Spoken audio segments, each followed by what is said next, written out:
That was completely intentional. I swear that was not because someone's life went. But continuing where we left off, Achal. So we were at connect questions. So connect questions are basically the type of questions where you'll be given a series of images or text, and you'll have to find a common link between them, which gets you to a technological fact aspect of it.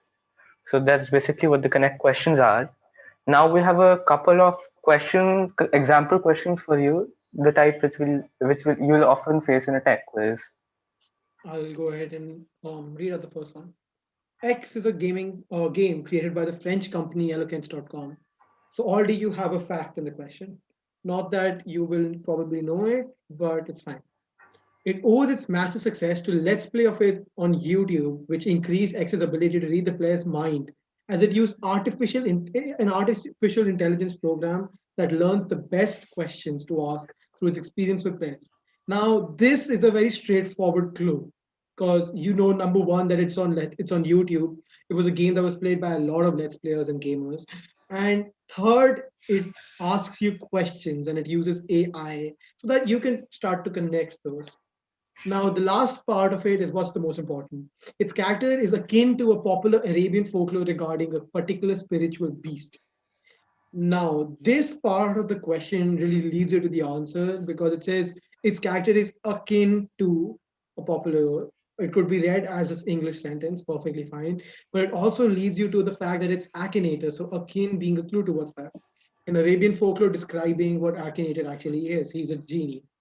That's pretty much how the questions would look like. So a lot of hints just scattered around in a question, and you guys just have to connect it and just think, and then you just have to get the answer.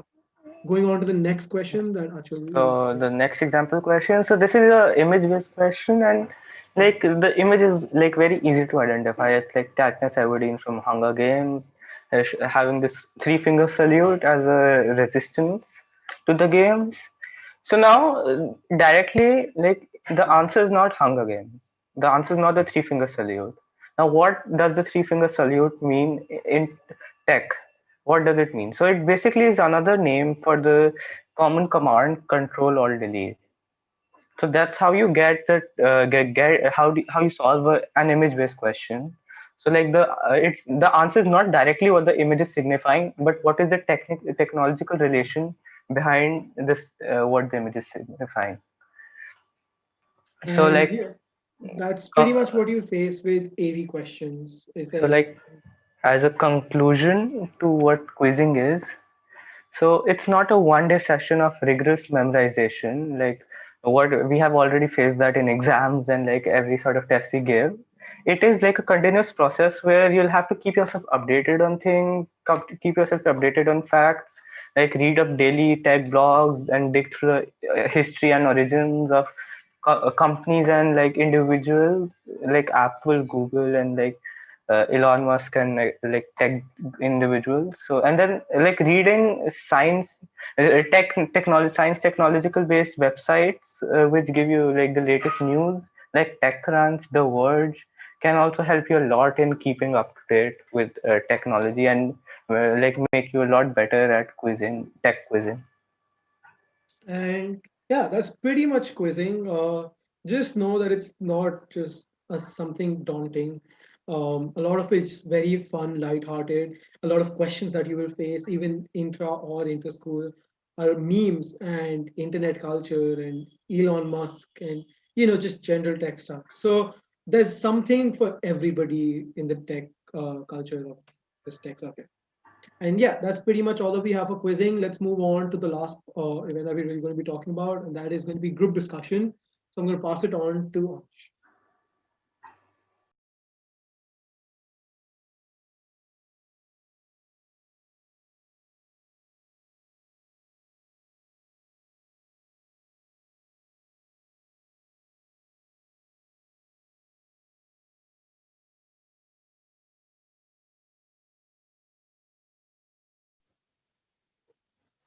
So let's talk about GD. GD, commonly referred to as GD from group discussion. I personally think that GD is one of the most different aspects of Minute that you can get into. It's not as practical as some of the others, like coding, programming, developing, or design. But at the same time, it has its own dynamics, which are very fun to get into.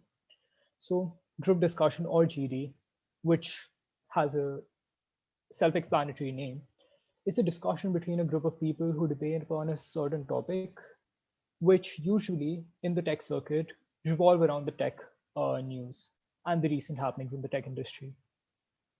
And by doing so, they establish themselves and talk about it profusely so they are able to explain it properly by their own and form their own opinions. So, how does GD differ from a debate? Ultimately, a GD is not the same as a debate since you aren't having a one on one argument.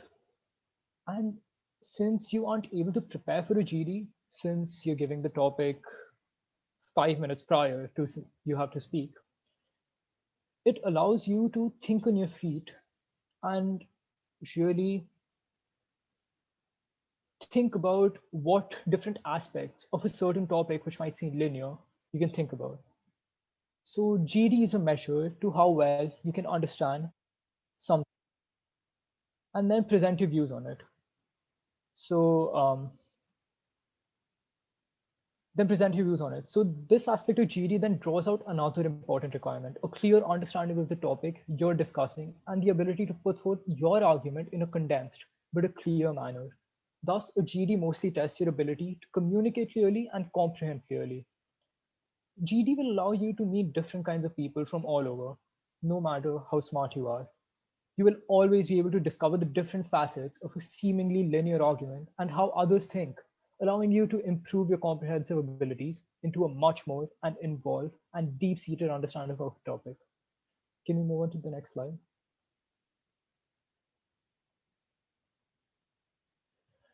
So a classic GD, it has a very comparatively simple format.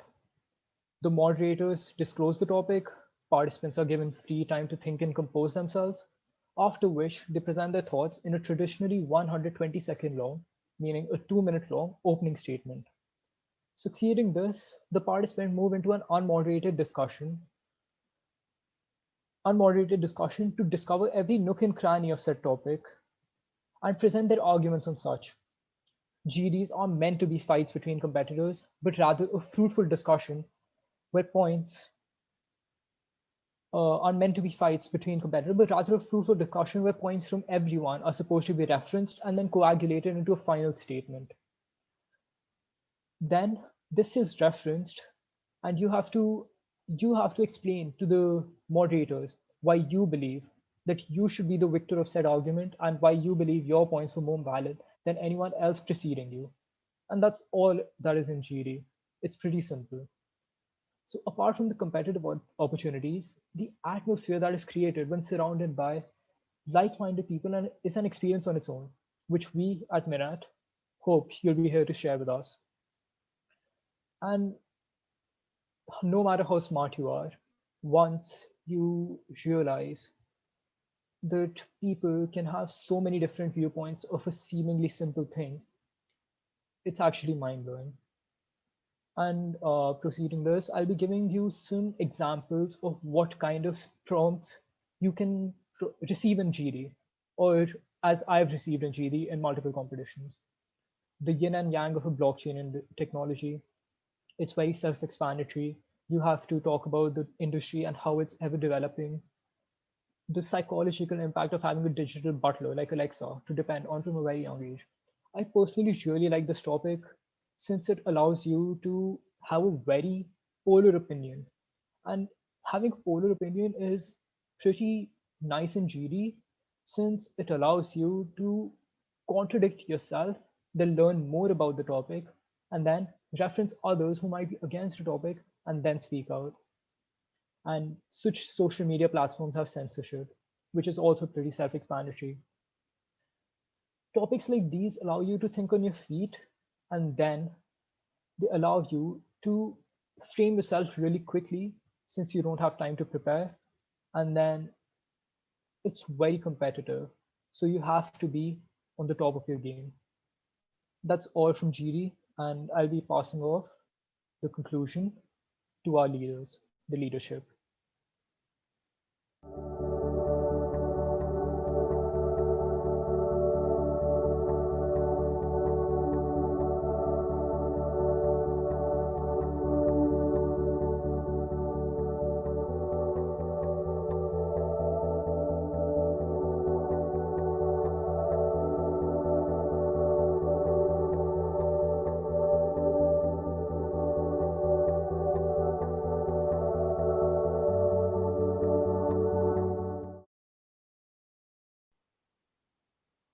So that's it. We hope you enjoyed the workshop. We hope you found it interesting, but most importantly, we hope you learned something from it. And Minet is a club, but more than that, it's a family. We interact with each other, we learn from each other, and we build things together.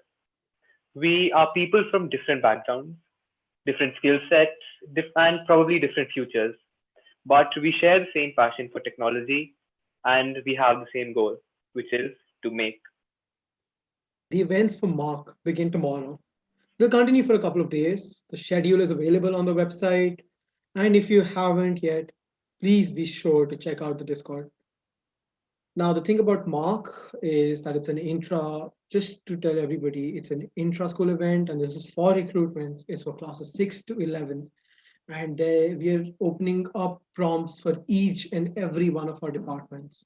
We'll be taking a couple of students for each department just to expand our family.